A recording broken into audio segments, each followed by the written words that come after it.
అనే ఒక దైవజనుడు అక్కడ కనపడుతున్నాడు. దేవుని బిడ్డలారా, అక్కడ దేవుని ఆత్మ దైవజనుడైన ఫిలిప్పుతో చెప్తున్నాడు. ఏమంటే, ఎదురుగా ఒక రథం పోతుంది. ఆ రథములో ఒక వ్యక్తి కూర్చొని ఉన్నాడు. ఆ వ్యక్తి యెరూషలేముకు పోతున్నాడు, దేవుణ్ణి ఆరాధించడానికి, దేవుని మందిరానికి పోతున్నాడు. కానీ ఆ రథములో కూర్చున్నటువంటి వ్యక్తికి అతడు మామూలుగా సామాన్యుడు కాదు. ఒక రాణి క్రింద ఉన్నటువంటి మంత్రి, ఆర్థిక శాఖ మంత్రి. ఆ మంత్రి గారు రథమెక్కి యెరూషలేముకి అంటే దేవుని మందిరానికి పోతున్నాడు.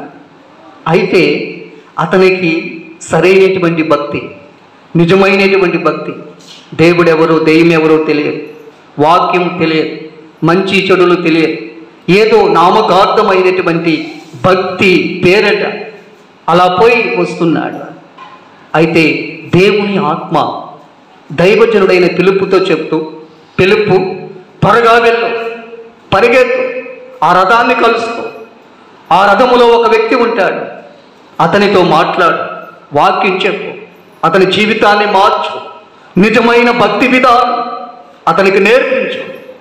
అతడు మారు మనసు పొందాలి, బాప్తిస్మం పొందాలి, అతని ఆత్మ సంపూర్ణముగా రక్షణ పొందాలి. దానికి తగినట్లుగా అతనితో మాట్లాడు, వాక్యం చెప్పు, సువార్త ప్రకటించు అని చెప్పాడు. వెంటనే ఆత్మ ఫిలిప్పుని ఆ రథం దగ్గరికి తీసుకొని పోయింది. ఆత్మ ఫిలిప్పును కొనిపోయెను. హల్లెలూయా, దేవునికి మహిమ కలుగును గాక.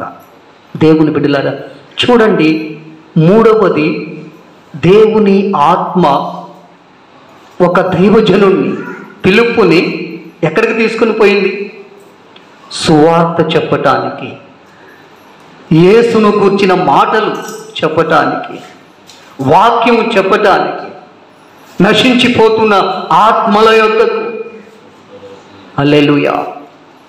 సమరయ స్త్రీ దగ్గరికి ప్రభు వెళ్ళాడు, వాక్యం చెప్పాడు. ఆమె జీవితాన్ని, బ్రతుకు, మనస్సు మార్చుకుంది, దేవుని తట్టు తిరిగింది, పాపపు కుండను విడిచిపెట్టింది. ఊరి జనులను ప్రభు దగ్గరికి తీసుకొని వచ్చి ప్రభుకి సాక్షిగా నిలబడింది.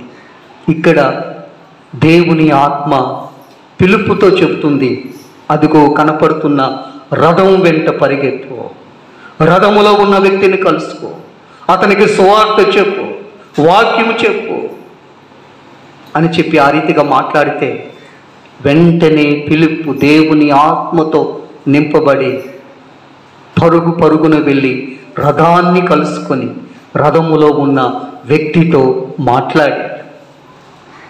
వాక్యములో రాయబడింది, యేసుని గూర్చి సువార్త ప్రకటించెను. హల్లెలూయా. ఆ మంత్రి గారికి ఏం చెప్పాడు ఫిలిప్పు? యేసును గురించి సువార్త చెప్పాడు.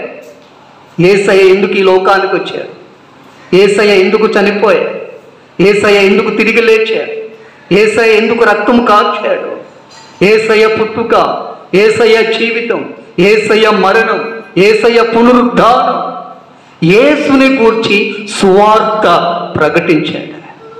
హల్లెలూయా. ఆ మాటలన్నీ విన్న తరువాత ఆ మంత్రి గారు వెంటనే తన మనసు మార్చుకున్నాడు, తన జీవితాన్ని, బ్రతుకు మార్చుకున్నాడు. అయ్యా, ఇదిగో నీళ్ళు, ఇక్కడ నాకు బాప్తిస్మం ఇవ్వు, నీకు ఆటంకమే. దైవజనుడు చెప్తున్నాడు, నీవు పూర్ణ మనస్సుతో దేవుని విశ్వసిస్తే, యేసయ్యను నమ్మితే నీవు బాప్తిస్మం పొందవచ్చు అని చెప్పాడు. వెంటనే ఇద్దరు నీళ్ళల్లోకి దిగి దైవజనుడైన ఫిలిప్పు ఆ వ్యక్తికి బాప్తిస్మం ఇచ్చి ఆ రీతిగా పంపిస్తాడు. వాక్యములో రాయబడింది, త్రోవలో సంతోషించుచు ఆ వ్యక్తి వెళ్ళాడంట. బాప్తిస్మం పొందిన తరువాత సంతోషం, ఆనందం, తృప్తి, ఆదరణ, సమాధానం కలిగింది. ఇంతకుముందు భక్తి చేస్తున్నాడు, కానీ ఆ భక్తిలో తృప్తి లేదు, నిజము లేదు, సత్యము లేదు, ఆనందము లేదు. ఏదో నామకార్థంగా, యాంత్రికంగా భక్తి చేస్తున్నాం. ఇప్పుడైతే హృదయంలోకి, ఆత్మలోకి, మనస్సులోకి ఒక నిజతత్వం, సత్యం లోపలికి వచ్చింది. యేసు లోపలికి వచ్చి దేవుని ఆత్మ లోపలికి రావటం జరిగింది. వెంటనే బాప్తిసం పొందాడు. దేవుని బిడ్డలారా ఆలోచించండి. ఆత్మ దైవజనుడైన ఫిలిప్పుని సువార్త ప్రకటించుటకు నడిపించింది.